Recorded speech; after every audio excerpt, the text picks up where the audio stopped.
Presiden Prabowo Subianto memberi perhatian besar pada upaya memperkuat tata kelola keuangan nasional.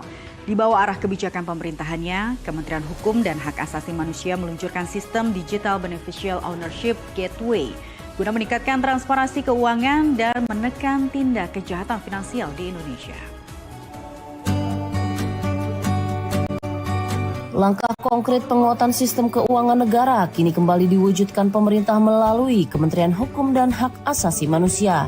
Sistem berbasis digital bernama Beneficial Ownership Gateway resmi diperkenalkan sebagai terobosan untuk mempersempit ruang gerak praktik kejahatan keuangan, mulai dari penghindaran pajak, pencucian uang hingga pendanaan terorisme.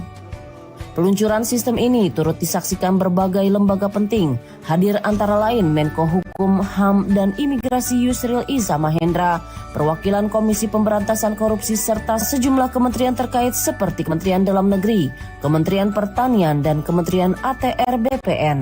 Kolaborasi lintas lembaga ini mencerminkan keseriusan pemerintah dalam memperkuat integritas tata kelola keuangan nasional.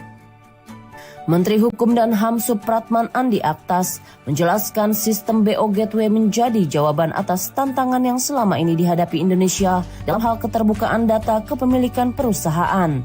Menurutnya, sistem ini akan meningkatkan transparansi, memperkuat pengawasan, serta membuka peluang bagi terciptanya ekosistem bisnis yang lebih inklusif dan sehat. Supratman juga menyebut manfaat sistem ini tidak hanya untuk meningkatkan kepercayaan internasional, tetapi juga memberi dampak langsung terhadap kenaikan penerimaan negara, terutama di sektor perpajakan. Pemerintah menilai keterbukaan data, kepemilikan, dan transaksi akan memperkecil potensi manipulasi laporan keuangan, serta meningkatkan akurasi pengawasan pajak.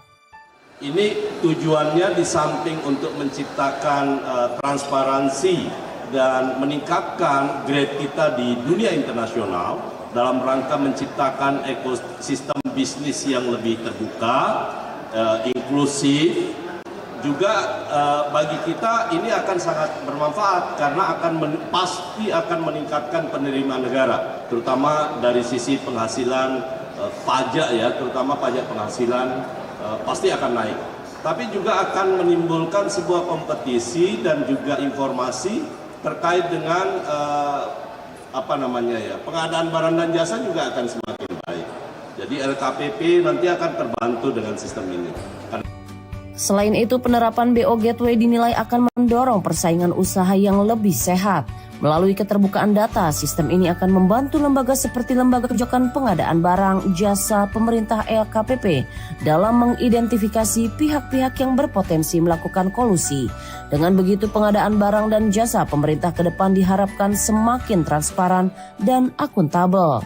Transformasi digital ini bukan muncul secara tiba-tiba. Direktur Jenderal Administrasi Hukum Umum Widodo menyebut sistem ini telah dikembangkan sejak masa kepemimpinan Menteri Kehakiman Yusril Iza Mahendra, lalu disempurnakan di era Menteri Supratman Andi Aktas. Kini sistem ini memasuki fase baru menuju super app yang terintegrasi antar direktorat jenderal di lingkungan Kemenkumham. Widodo menjelaskan pada akhir tahun nanti Kemenkumham juga akan menerapkan Artificial Intelligence atau AI untuk mengelola data-data hukum dan administrasi perusahaan. Pemanfaatan teknologi ini diharapkan dapat mempercepat pelayanan publik dan mengurangi potensi penyalahgunaan data. Nah, dari waktu ke waktu sistem ini terus disempurnakan sampai sekarang generasinya Pak Menteri Hukum, Pak Dr. Supratman di atas, beliau memberikan satu penyempurnaan dengan memperkenalkan nanti super app. Bukan hanya Dirjen AHU yang akan bertransformasi dalam SHBH-nya, tapi Dirjen KI dan yang lain-lain semuanya. Nah, itu disempurnakan sehingga itu memudahkan kita layanan semakin baik dari waktu ke waktu. Bahkan di teknologi transformasi yang akan kita terapkan nanti ini di akhir tahun ini, kita sudah memperkenalkan adanya artificial intelligence dalam mengelola sebuah data-data yang ada. Pemerintah menilai pengembangan sistem BO Gateway selaras dengan arah besar pembangunan nasional di bawah kepemimpinan Presiden Prabowo Subianto. Indonesia tengah mempersiapkan diri menjadi bagian dari organisasi untuk kerjasama dan pembangunan ekonomi OECD, sehingga penguatan tata kelola keuangan dan hukum menjadi langkah strategis untuk memenuhi standar internasional. Dengan hadirnya sistem ini, Indonesia menunjukkan keseriusan dalam memperkuat integritas keuangan nasional, meningkatkan daya saing ekonomi, sekaligus membangun fondasi hukum yang kuat untuk mendukung investasi dan kepercayaan global. Transformasi digital melalui BO Gateway bukan sekedar inovasi administrasi, tetapi wujud nyata keberpihakan pemerintah pada tata kelola ekonomi yang bersih dan transparan. Dengan kebijakan yang terarah dan sistem yang terintegrasi, Indonesia meneguhkan langkah menuju pemerintahan yang modern dan mampu melindungi kekayaan negara sekaligus menumbuhkan kepercayaan dunia. Pemerintah perkuat sinergi fiskal Jakarta dan Pusat. Simak laporannya usai jeda, tetap di Jendela Istana.